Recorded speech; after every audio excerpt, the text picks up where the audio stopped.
దేశ రాజధాని వాసులు తీవ్ర నీటి ఎద్దడిని ఎదుర్కొంటున్నారు. నీటి సంక్షోభం గత కొద్ది వారాలుగా ఇబ్బందులు ఎదుర్కొంటున్నారు. నీటి సమస్యను కేంద్రం చక్కదిద్దాలని కోరుతూ ఢిల్లీ మంత్రి ఆప్ నేత అతిషి శుక్రవారం ఢిల్లీలో నిరవధిక నిరాహార దీక్ష చేపట్టారు.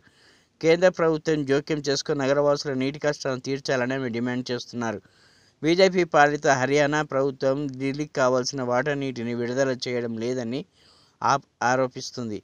మరోవైపు జలగండంతో ఆప్, బీజేపీ పరస్పర విమర్శలకు దిగుతున్నాయి.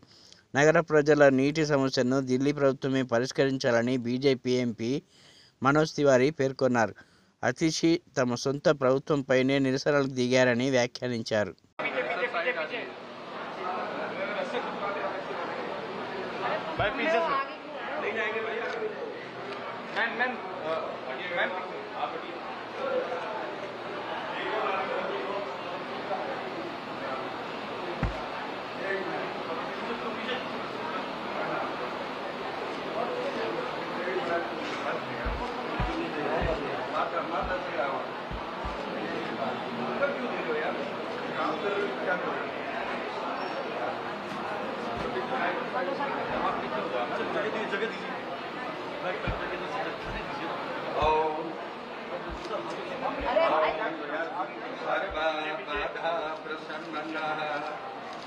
त्रिलोक्यस्याखिलेश्वरिः एवमेव त्वया कार्यः अस्मत्पैरी विनाशनम् सर्वे भवन्तु सुखिनः सर्वे सन्तु निरामयाः सर्वे भद्राणि पश्यन्तु मा कश्चित् दुःखभाग् भवेत्।